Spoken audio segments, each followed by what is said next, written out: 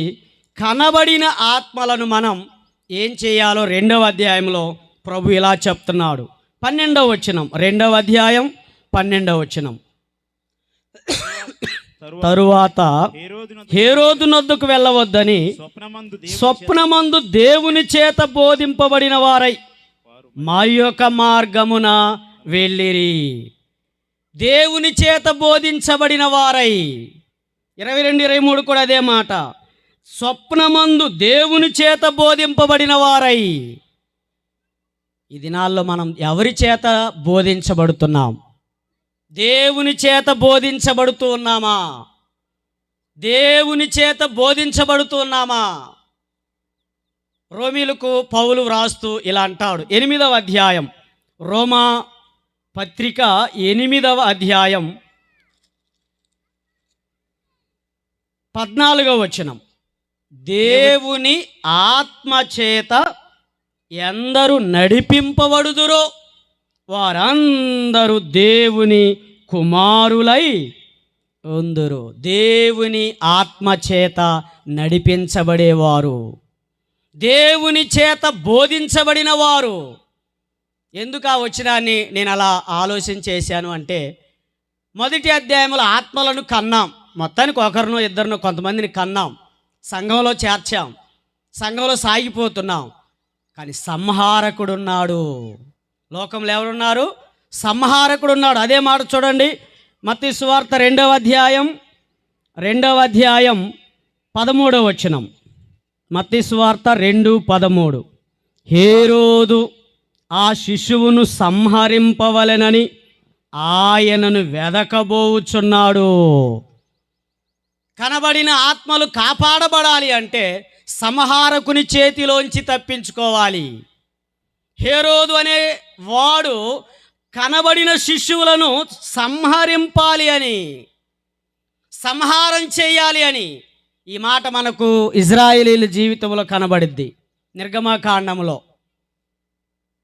సూచిక్రియలు మహత్కార్యాలు చేసిన తరువాత చివరిగా దేవుడు అన్నాడు మోషేతో, ఒక గొర్రె పిల్లను చంపండి, రక్తమును ఇంటి ద్వారబంధలకు నిలువ కమ్ములకు పూయండి. సంహారకుడు మరణదూత ప్రవేశించినప్పుడు ఏ ద్వారబంధానికి రక్తపు గురుతు ఉంటుందో ఆ ఇంటిని దాటి సంహారకుడు వెళ్ళి పోతాడు. ఏ ఇంటికి రక్తపు గురుతు ఉండదో ఆ ఇంటిలో సంహారకుడు చొరబడి ఐగుప్తు దేశమంతా శవము లేని ఇల్లు ఒకటైనను లేదు. శవము లేని ఇల్లు, పొయ్యి లేని ఇల్లు ఉంటుందా అండి? మా సోదరులు చెప్పండి, పొయ్యి లేని ఇల్లు ఉంటుందా? పొయ్యి లేకుండా ఏదైనా ఇల్లు ఉంటుందా? కొన్ని లేకుండా ఉంటాయి. ఫ్రిడ్జ్ లేకపోవచ్చు, కొంతమందికి డబుల్ కాట్ లేకపోవచ్చు, బీరువాలు లేకపోవచ్చు, కొన్ని విలువైన వస్తువులు లేకపోవచ్చు. కానీ పొయ్యి ఉంటుందా? గ్యాస్ కూడా లేకపోవచ్చు కొంతమందికి. పొయ్యి ఉంటుంది.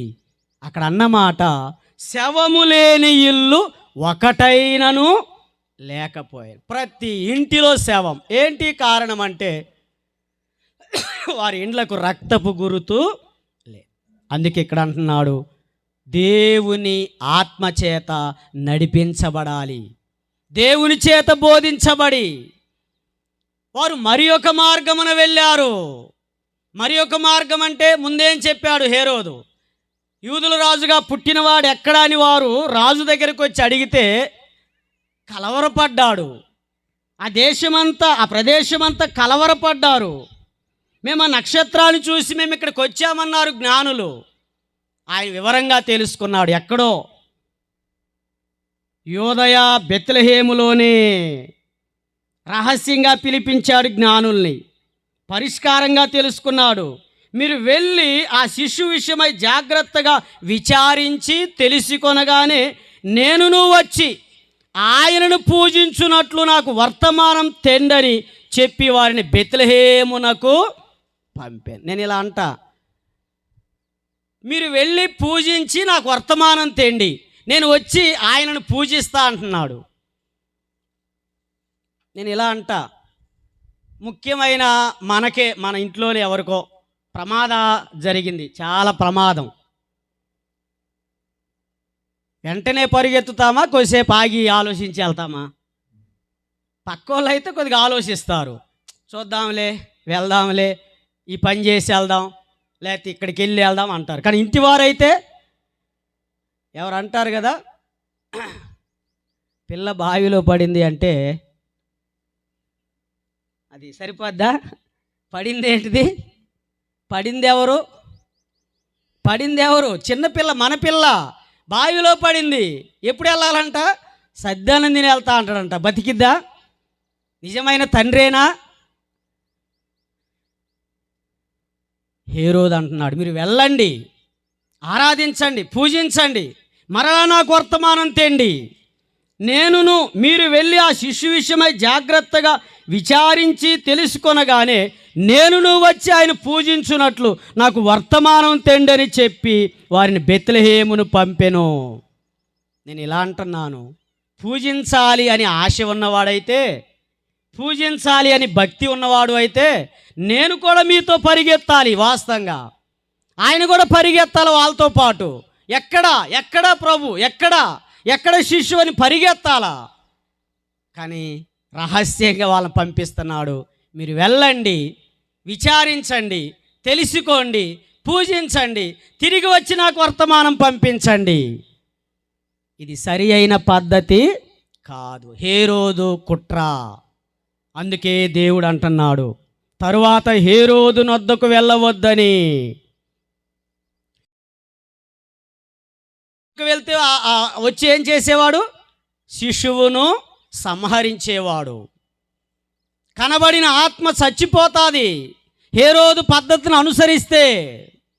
మనం ఎవరి పద్ధతిని అనుసరించాలి అంటే దేవుని చేత బోధించబడిన వారు, దేవుని చేత బోధించబడాలి, దేవుని చేత నడిపించబడాలి. దేవుని ఆత్మ చేత ఎందరు నడిపించబడుదురో. గలతీయులకు పౌలు రాస్తూ ఇలా అంటాడు, 5వ అధ్యాయం, గలతీయులకు రాస్తూ 5వ అధ్యాయం 18వ వచనం. మీరు ఆత్మచేత నడిపింపబడిన ఎడల, మీరు ఆత్మచేత నడిపింపబడిన ఎడల. 25, మనము ఆత్మను జీవించువారమైతిమా, ఆత్మను అనుసరించి క్రమముగా నడుచుకొందము. దేవుని చేత బోధించబడి నడిపించబడితే, దేవుని ఆత్మచేత నడిపించబడితే, దేవుని ఆత్మచేత బోధించబడి నడిపించబడితే సంహారకుని చేతిలోంచి తప్పించబడతాం. మొదటి అధ్యాయంలో ఆత్మను కన్నాం, సంఘంలో చేర్చాం. 2వ అధ్యాయం కనబడిన ఆత్మ సంహారకుని చేతిలో నుంచి కాపాడబడాలి.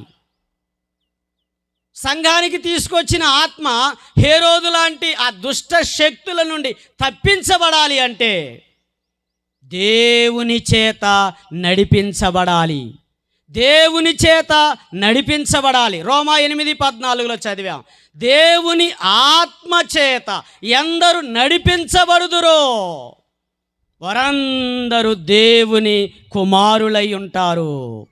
ఇక్కడ చదువుతున్నాం గలతీ 5:18, ఆత్మచేత నడిపించబడిన ఎడల. 25, ఆత్మను అనుసరించి, ఆత్మచేత నడిపించబడి ఆత్మను అనుసరించి. లోకములో మనం ఎలా నడుస్తున్నాం? దేవుని చేత, దేవుని వాక్యం చేత,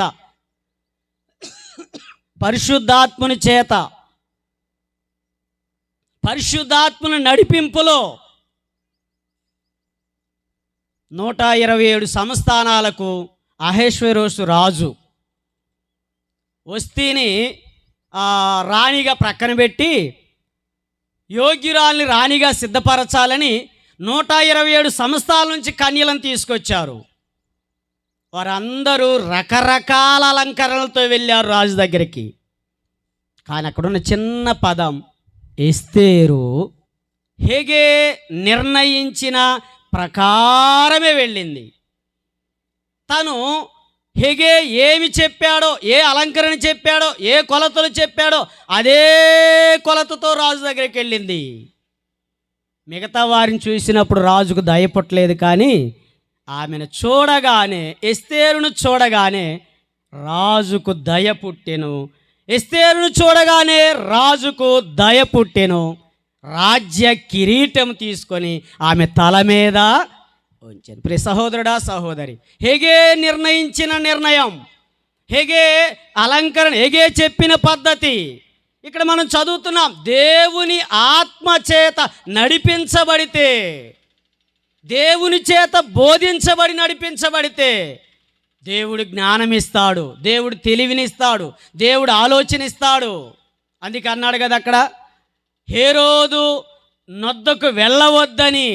2వ అధ్యాయం మత్తయి సువార్త 2వ అధ్యాయం, మత్తయి సువార్త 2వ అధ్యాయం 12వ వచనం. తరువాత హేరోదు నొద్దకు వెళ్ళవద్దని స్వప్నమందు దేవుని చేత బోధింపబడిన వారై వారు మరి ఒక మార్గమున వెళ్ళిరి, మరి ఒక మార్గమున తమ దేశమునకు తిరిగి వెళ్ళిరి. రాజుకు ఆగ్రహం ఎక్కువైంది, కోపం ఎక్కువైంది. ఏంట్రా, నేను రాజునా, సామాన్యమైన వాన్నా? వచ్చిన వాళ్ళు ఏంటి, నన్నే ఫూలుని చేశారు, వెళ్ళారు, రాలేదేంటి? 13వ వచనం. వారు వెళ్ళిన తర్వాత ఇదిగో ప్రభుదూత స్వప్నమందు యేసేపునకు ప్రత్యక్షమై హేరోదు శిశువును, ఆ శిశువును సంహరింపవలనని ఆయన వెతకబోచున్నాడు. గనుక నీవు లేచి ఆ శిశువును, ఆయన తల్లిని వెంటబెట్టుకొని ఐగుప్తునకు పారిపోయి నేను నీతో తెలియజెప్పు వరకు అక్కడనే ఉండుమని అతనితో చెప్పెను. దేవుని ఆత్మచేత నడిపించబడితే దేవుడు జ్ఞానం ఇస్తాడు, దేవుడు కాపాడుకునే పద్ధతిని ఇస్తాడు, సంహారకు నుంచి తప్పిస్తాడు. చాలామంది ఈ ఈ అనుభవం లేకనే నష్టపోతున్నాం.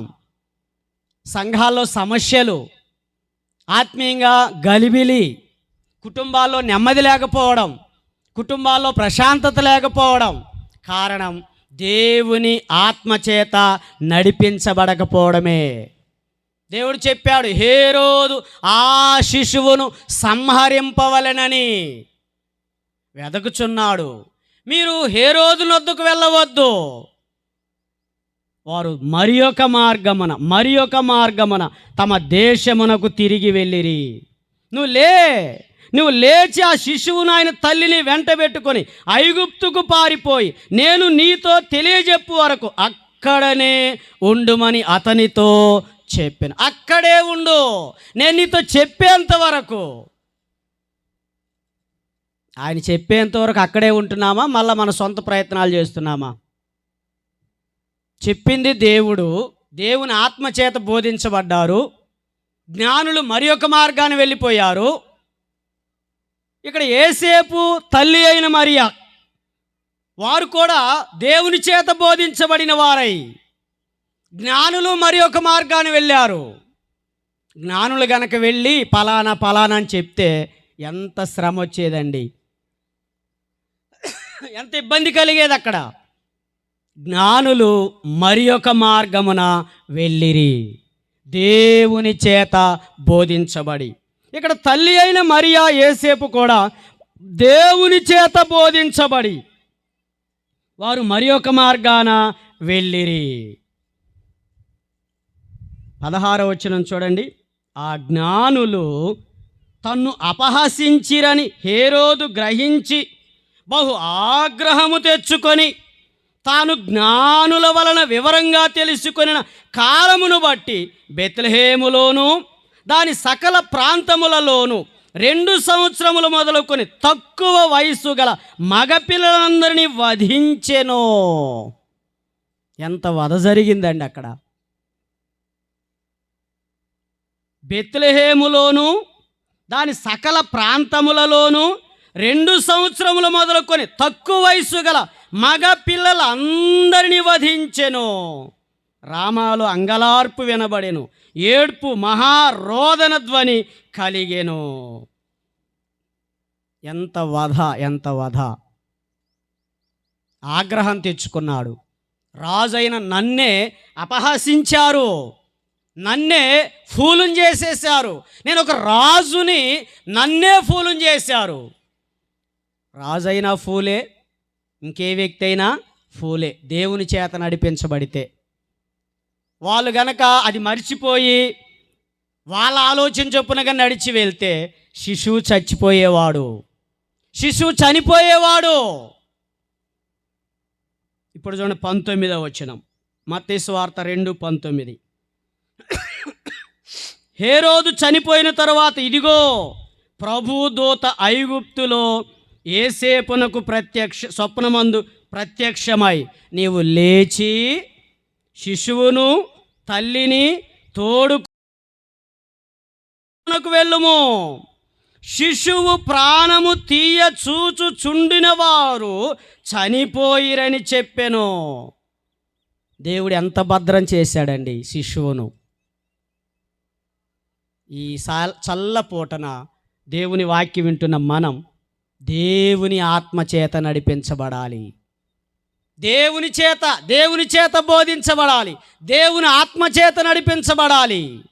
వాక్య క్రమములో, వాక్య పద్ధతిలో, వాక్య కొలతలో మన జీవితాలను ఎప్పుడైతే ప్రభువుకు మనం అప్పగించుకొని సమర్పించుకుంటామో ఆయన మనల్ని భద్రం చేస్తాడు, ఆయన మనల్ని భద్రపరుస్తాడు.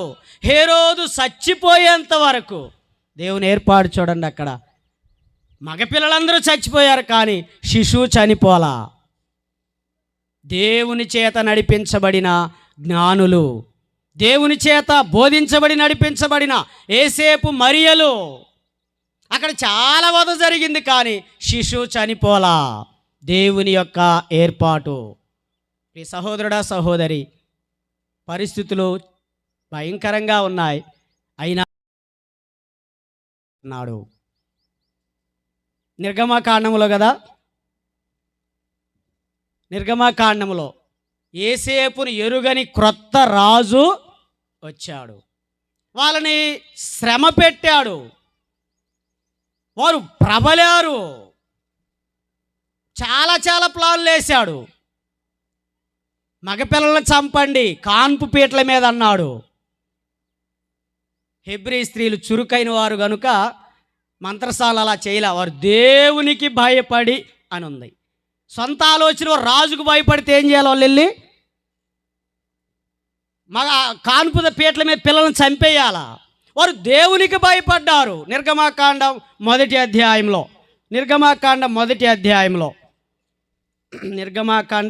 అధ్యాయంలో అక్కడ ఒక మాట మనం చూస్తే,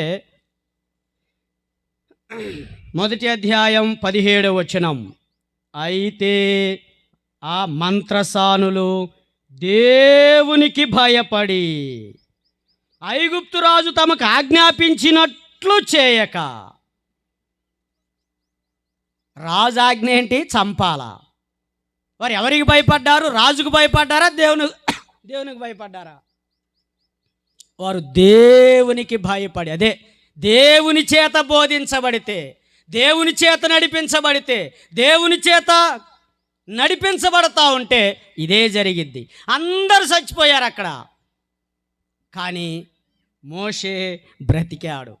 ఈ ప్లాన్ కుదరలేదు, నదిలో పారేయండి అన్నాడు. చూడండి, నదిలో పారేయండి అన్నాడు. 22వ వచనం, అయితే ఫరో హెబ్రీలలో పుట్టిన ప్రతి కుమారుని నదిలో, అంటే కాన్పు పీటల మీద వల్ల కాలేదు, రెండోది ఏం ప్లాను? నదిలో పారేయి. మీరు ఎట్టా చంపలేకపోతున్నారు, వాళ్ళు చురుకైన వారు అంటున్నారు, మేము వెళ్ళక మునిపోరు కాన్పు కనేస్తున్నారు అంటున్నారు కదా, అయితే అలాగే బ్రతికిన బిడ్డలు నదిలో పారేయండి. బా ఏమి నడిపింపండి అక్కడ, ఏమి నడిపింపు. దేవుడు మోషేను కాపాడాడు.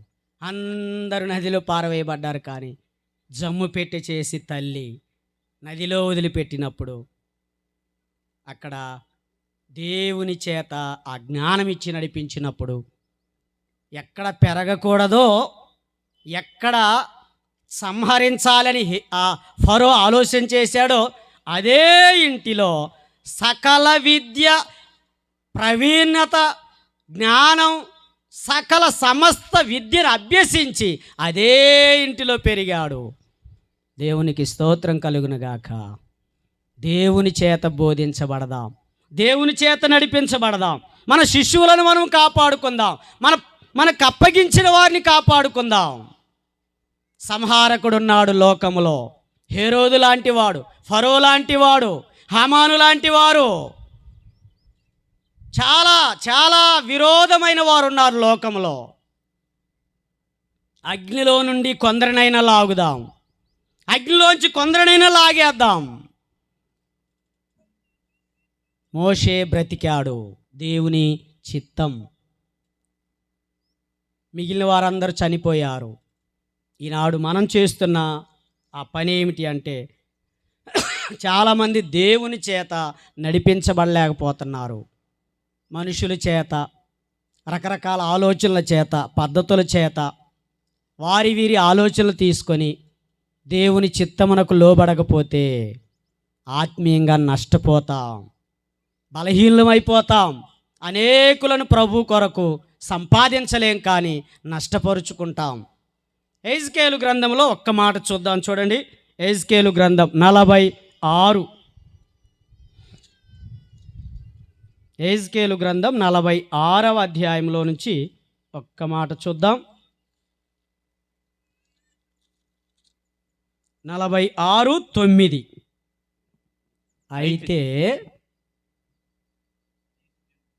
అయితే దేశజనులు నియామక కాలముల యందు యెహోవా సన్నిధిని ఆరాధన చేయుటకై వచ్చినప్పుడు ఉత్తరపు గుమ్మపు మార్గమున వచ్చిన వారు దక్షిణపు గుమ్మపు మార్గమునగా వెళ్ళవలెను.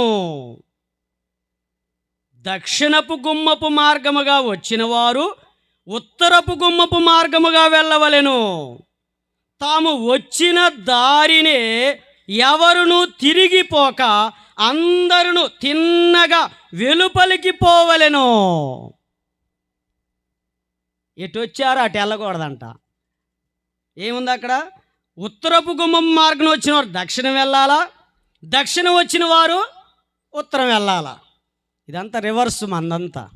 ఉత్తరం వస్తే ఉత్తరమే, దక్షిణం వస్తే దక్షిణమే.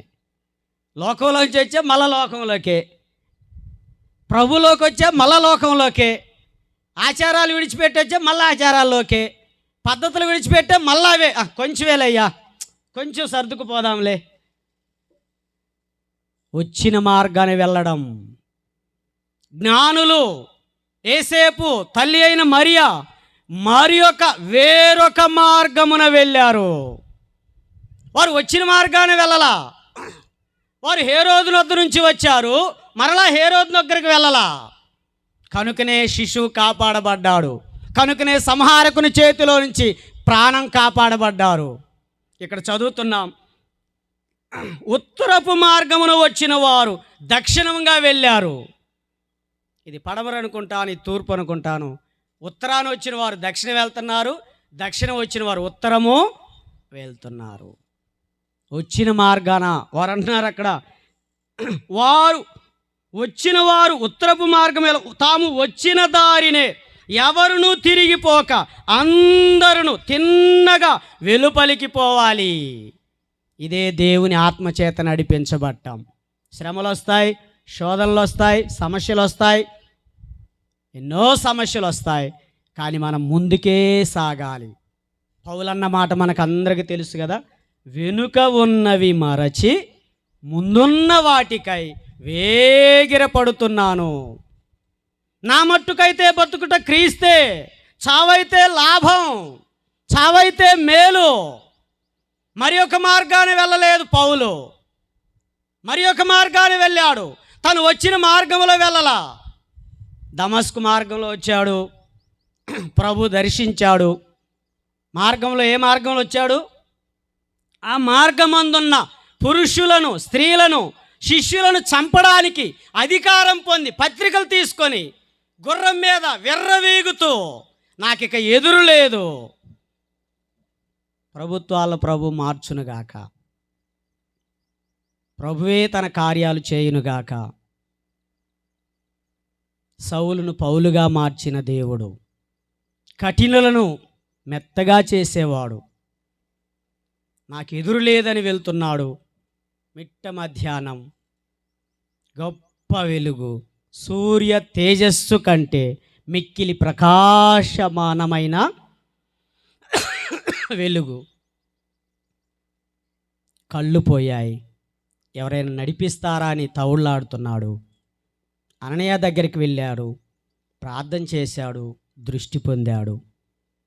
ఇక మళ్ళా ఆ మార్గాన మాత్రం ఇంకెప్పుడు వెళ్ళాలి. అందరు నమ్మలా, నువ్వు శిష్యుడు, నువ్వు ప్రభువుని నమ్మలేదని అందరికి భయం వేస్తుంది. ఇదేం మార్గమో, ఇదేం ట్రిక్కో, ఇదేం పద్ధతో, మరలా ఎంతమందిని చంపుతాడో, ఇదొక వేషం వేసుకున్నాడేమో అన్నట్టుగా. పూర్వం దూషకుడను, హింసకుడను, హానికరుడను అయినా తన పరిచర్యకులను నియమించాడు. నన్ను నమ్మకమైన వానిగా ఎంచిన ప్రభువుకు స్తోత్రం కలుగునుగాక. కృతజ్ఞుడనై ఉన్నాను. పూర్వం ఎట్టున్నాం, ఇప్పుడు ఎట్టున్నాం? పూర్వం ఎట్టున్నాం, ఇప్పుడు ఎట్లున్నాం? ప్రభు నమ్మినప్పుడు ఎట్టున్నావు, ఇప్పుడు ఎట్టున్నావు? ప్రభు నమ్మి ఆ మార్గంలో సాగుతున్న మళ్ళీ వెనుక తిరుగుతున్నావా? వెనుక తిరగకూడదు. మరి ఒక మార్గాన్ని వెళ్ళాలా, వేరొక మార్గాన్ని వెళ్ళాలా. సౌలు వచ్చిన మార్గాన్ని వెళ్ళలేదు. కోపంతో రౌద్రుడై గుర్రం తీసుకొని అధికారం పొంది పత్రికలు పొంది పరుగెత్తుతున్నాడు. ప్రభు ఆప్ చేశాడు. మళ్ళా ఎన్నడూ ఆ మార్గంలోనికి వెళ్ళాల. తాను దూషించిన గలతీలకు రాస్తూ ఒక్క మాట అంటాడు చూడండి. గలతీలకు రాసిన పత్రిక మొదటి అధ్యాయం, గలతీలకు రాసిన మొదటి అధ్యాయం 23-24 వచనాలు. మునుపు మనలను హింస పెట్టినవాడు, అన్న ఏమనుకోవద్దు, నేను చదువుతున్నాను. అన్న అలా అనక తలికి నేను మాట్లాడతాను, అన్నకేమైనా అనుకుంటాడేమో, వేరే ఒకరు అనుకుని నేను అలా చదివేస్తున్నాను అవసరం కోసం. మునుపు మునుపు మనలను హింస పెట్టినవాడు, తాను పూర్వమందు పాడు చేయుచు వచ్చిన మతమును లేక విశ్వాసమును ప్రకటించుచున్నాడను సంగతి మాత్రమే విని వారు నన్ను బట్టి దేవుణ్ణి మహిమపై. మునుపులాగలేడు పౌలు, సౌలులాగలేడు పౌలు, యేసే క్రీస్తు అయి ఉన్నాడు.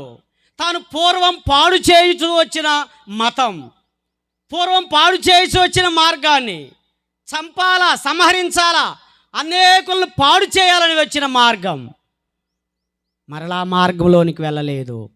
రాళ్ళ దెబ్బలు, కొరడా దెబ్బలు. కొరింథీయులకు రాస్తూ పౌలు 2వ పత్రికలో 11వ అధ్యాయంలో చాలా ఆ బాధలన్నీ చెప్తాడు. ఎంత శ్రమ పడ్డాడు ప్రభు కోసం. ప్రియ సహోదరుడా, సహోదరి, నేను ముగించాను. మరి ఒక మార్గాన్ని వెళ్తున్నావా? వచ్చిన మార్గాన్ని వెళ్తున్నావా? ఎహెజ్కేలు గ్రంథంలో రాసినట్టుగా ఉత్తరమున వచ్చిన వారు దక్షిణం వెళ్తున్నారు, దక్షిణం వచ్చిన వారు ఉత్తరం వెళ్తున్నారు. వారు వచ్చిన మార్గానే వెళ్ళలేదు. ఊరికే గేహజీ ఏ మార్గంలో వెళ్ళాడు? గేహజీ కొంత ఆశించి గుడారంలో దాచిపెట్టి తాను, తన కుటుంబం, తన వంశం, తన పశువులు, అక్కడ తనకు కలిగినది అంతా ఆకోరు లోయలో వేయబడి చంపబడ్డాడు రాళ్ల చేత. వచ్చిన మార్గం ఏంటి? వెళ్ళిన మార్గం ఏంటి?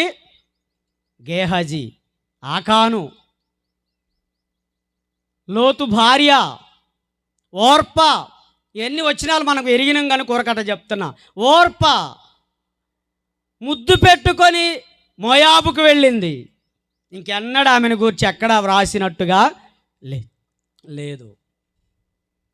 రూత్ అయితే అత్తను హత్తుకొన్నది, మోయాబుని విడిచింది, ఆ మార్గాన్ని విడిచింది, ఆలోచనలు విడిచింది, తలంపులు విడిచింది. నీ జనమే నా జనం, నీ దేవుడే నా దేవుడు, నీవు మృతి పొందే చోట నేను మృతి పొందుతా, నువ్వు ఎక్కడ పాతి పెట్టబడితే అక్కడ పాతి పెడతా, మరణము తప్ప నిన్ను నన్ను మరొకటి ఏది ప్రత్యేకించకుండానుగాక అన్నది. నయోమికి అర్థమైంది. ఆమె తనతో కూడా వచ్చుటకు మనస్సు కుదిరినదని. ప్రియ సహోదరుడా, సహోదరి, నువ్వు కాపాడబడాలి అంటే మొదటి అధ్యాయంలో ఆత్మలను కందాం. ఒకవేళ ఒక ఆత్మను 2 ఆత్మలు కొంతమందిని కన్నా ఆత్మలను కాపాడుకోవాలి 2వ అధ్యాయం. నేను ఇలా వ్యక్తిగతంగా ఆలోచన చేసి మీతో ఆ విషయాలు తెలియచేస్తున్నాను. మీరు ఇంకో కోణంలో ఆలోచన చేయొచ్చు, మీకు ఇంకో కోణం దేవుడు ఆలోచన ఇవ్వవచ్చు. నేను ఈ చిన్న ఆలోచన తీసుకున్నాను. ఓర్పవలి వెనుదిరిగిపోతున్నావా? వచ్చిన మార్గాన్నే.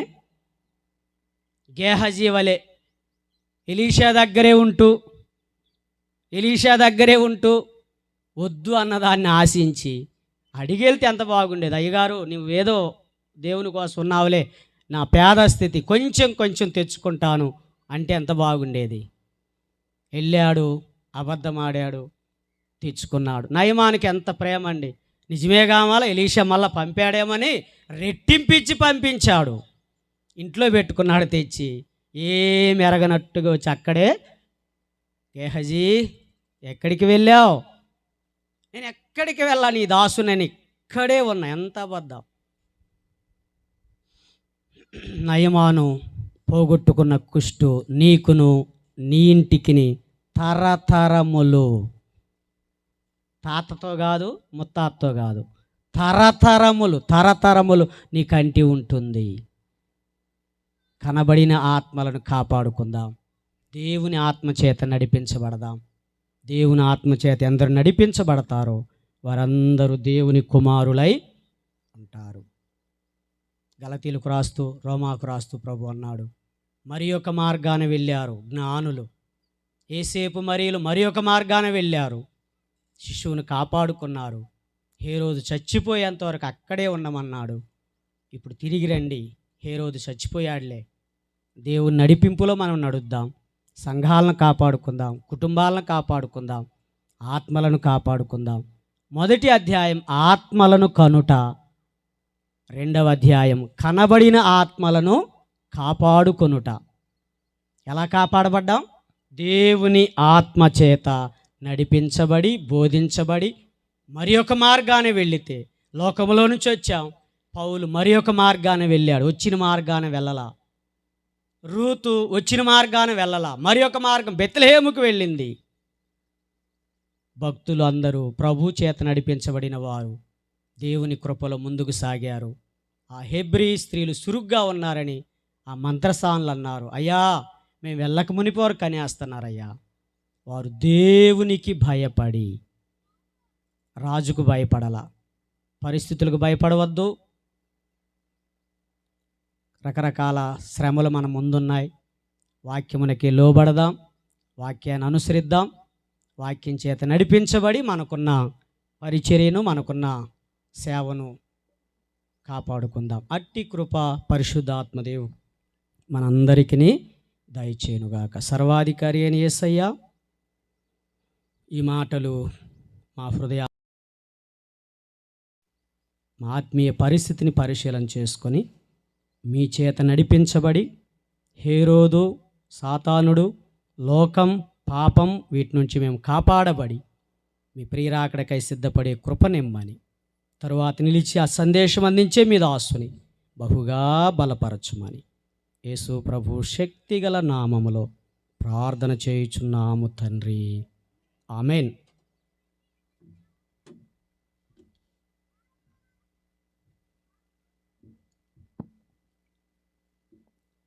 మంచిదండి.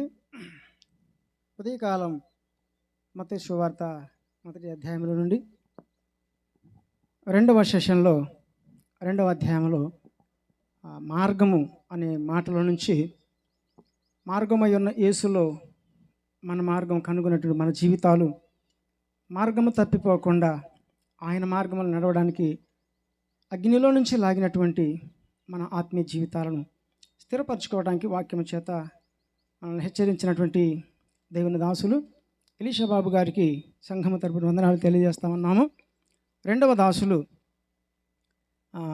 గుంటూరు ఆయా ప్రాంతాల్లో సేవా పరిచయలో ఉన్నటువంటి దేవుని దాసులు, పిలవగానే ఇచ్చేసినటువంటి ప్రియులు దేవుని దాసులు ప్రేమానందం గారు 2వ సెషన్లో 2వ కోడికలు మరి వాక్య పరిచయం చేయబోచుంటుండగా ఒక పల్లవి, ఒక వచనం పాడుతుంటుండగా ముందు మీరు కూర్చున్న వారు లేచి ముందుకు సర్దుకోవాల్సిందిగా మీకు మనవి.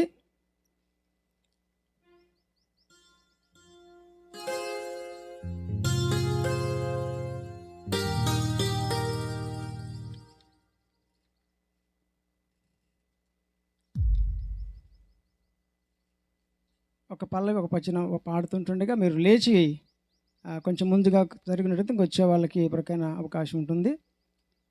ఈ పాట వచనం పాడేసరికి వాక్య పరిచర్యకు ప్రార్థన సహకారంగా మరి నాదెండ్ల పట్టణంలో గ్రామంలో సేవా పరిచర్య లేవి గారు ప్రార్థన చేయడానికి సిద్ధంగా ఉండవలసిందిగా మీకు మనవి.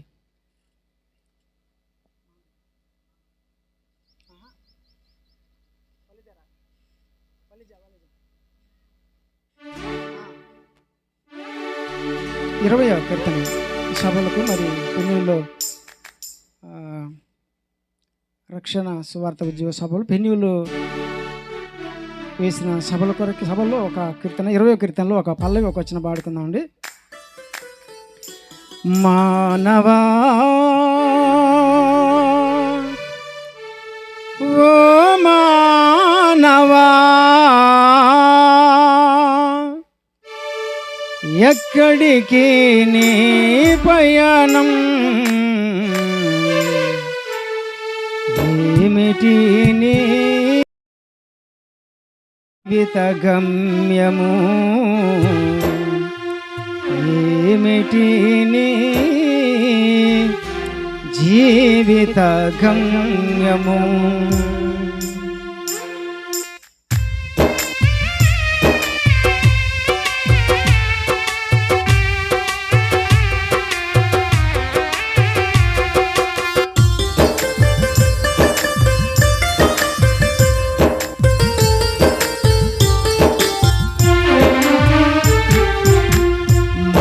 మానవా ఓ మానవా, మానవా ఓ మానవా ఎక్కడికి నీ పయనం, ఏమిటి నీ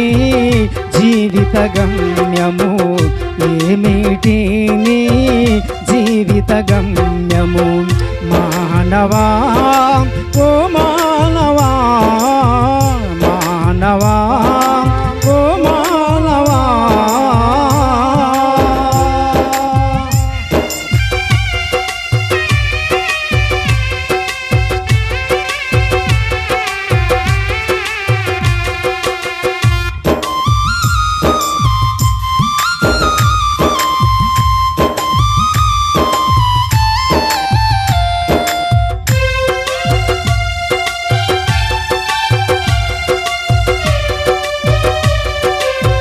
మూడవ వచనం పాడుకుందాం. పాపము బాబా పరిశుద్ధుడు పరము నుండి దిగి వచ్చాడు.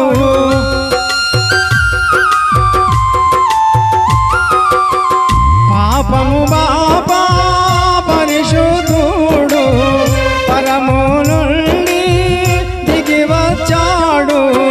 పావన రక్తము